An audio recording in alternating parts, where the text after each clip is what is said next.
Assalamualaikum warahmatullahi wabarakatuh. Hai teman-teman, kembali lagi dengan aku Dewi Kurnia. Jadi di video kali ini aku bakalan bahas tentang integrasi nasional.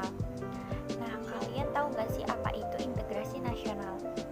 Jadi integrasi itu berasal dari bahasa Inggris integration, yang berarti kesempurnaan atau keseluruhan. Istilah integrasi nasional terdiri dari dua unsur kata, yaitu integrasi dan nasional. Dalam Kamus Besar Indonesia edisi ketiga tahun 2002 dikemukakan bahwa istilah integrasi mempunyai pengertian pembauran atau penyatuan hingga menjadi kesatuan yang utuh dan bulat.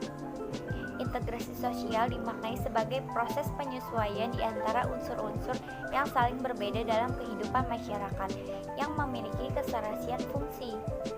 Integrasi sosial itu akan terbentuk apabila sebagian besar masyarakat memiliki kesepakatan tentang batas-batas teritorial, nilai-nilai, norma, dan peranata sosial. Nah, ini itu definisi integritas nasional, yaitu adalah usaha dan proses mempersatukan perbedaan-perbedaan yang ada pada suatu negara, sehingga terciptanya keserasian dan keselarasan secara nasional. Seperti yang kita ketahui, Indonesia merupakan bangsa yang sangat besar baik dari kebudayaan maupun wilayahnya.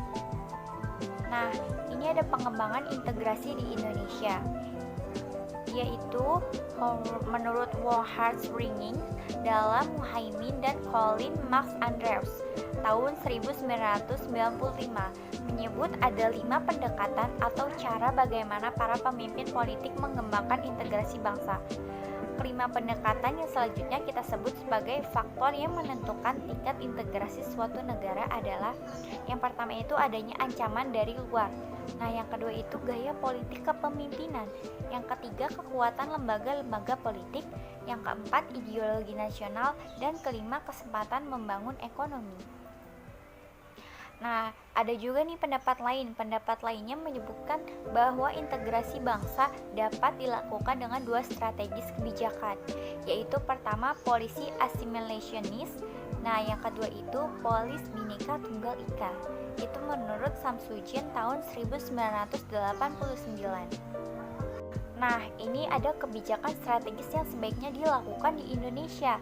Yang pertama itu memperkuat nilai bersama. Yang kedua membuat organisasi untuk bersama.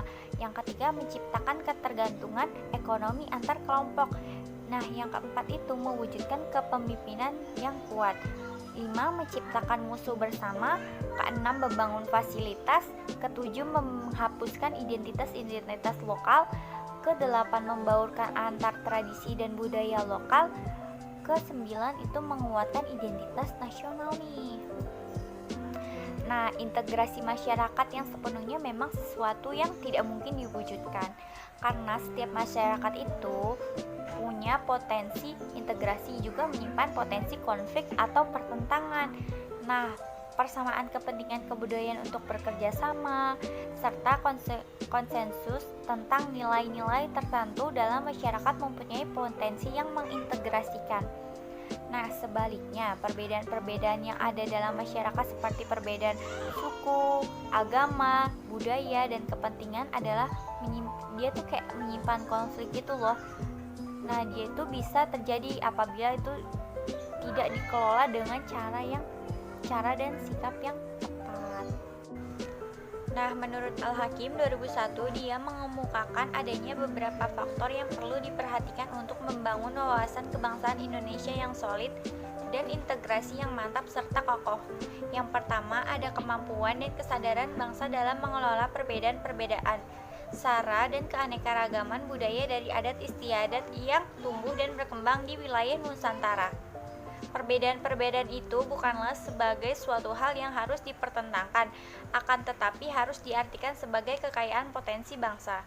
Nah, yang kedua ini ada kemampuan mereaksi penyebaran ideologi asing, dominasi ekonomi asing, serta penyebaran globalisasi dalam berbagai aspeknya. Di dunia memang selalu berubah seirama dengan perubahan masyarakat dunia. Nah, berikutnya ini ada tantangan integrasi nasional. Tantangan dalam membangun integrasi dalam upaya mewujudkan integrasi nasional Indonesia Tantangan yang dihadapi datang dari dimensi horizontal dan dimensi vertikal nih. Nah, dalam dimensi horizontal itu tantangannya berakar pada perbedaan suku, agama, ras, dan geografi. Tapi kalau dari dimensi vertikal itu lebih ke latar belakang pendidikan kekotaan. Jadi menyebabkan kaum elit berbeda dari masa yang cenderung terpandang tradisional. Nah, kita juga tidak dapat mengharapkan terwujudnya integrasi horizontal ini dalam artian yang sepenuhnya. Pertentangan atau konflik antar kelompok dengan berbagai latar belakang perbedaan yang ada tidak pernah tertutup sama sekali kemungkinan untuk terjadi. Namun, yang diharapkan bahwa konflik itu dapat dikelola dan dicarikan solusinya dengan baik dan terjadi dalam kadar yang tidak terlalu mengganggu upaya pembangunan bagi kesejahteraan masyarakat dan pencapaian tujuan nasional. Di era globalisasi, tantangan itu ditambah oleh adanya tarikan global, di mana keberadaan negara-negara yang sering dirasa terlalu sempit untuk mewadahi tuntunan dan kecenderungan global. Dengan demikian, keberadaan negara berada dalam dua tarikan sekaligus, yaitu tarikan dari luar berupa globalisasi yang cenderung mengabaikan batasan-batasan negara bangsa, dan tarikan dari dalam berupa kecenderungan menguatnya ikatan-ikatan yang sempit seperti ikatan etnis, kesukuan, dan kedaerahan. Disitulah nasionalisme dan keberadaan negara nasional mengalami tantangan yang semakin berat. Di sisi lain, tantangan integrasi juga dapat dikaitkan dengan aspek-aspek lain. Dalam integrasi yaitu aspek politik, ekonomi, sosial, dan budaya. Nah, masalah yang berkenaan dengan dimensi vertikal lebih sering muncul ke permukaan setelah berbaur dengan dimensi horizontal, sehingga hal ini memberikan kesan bahwa dalam kasus Indonesia dimensi horizontal lebih menonjol daripada dimensi vertikal. Nah, teman-teman, sekian video dari aku. Semoga ilmunya dapat bermanfaat. Kurang lebihnya mohon maaf. Sampai jumpa di video selanjutnya.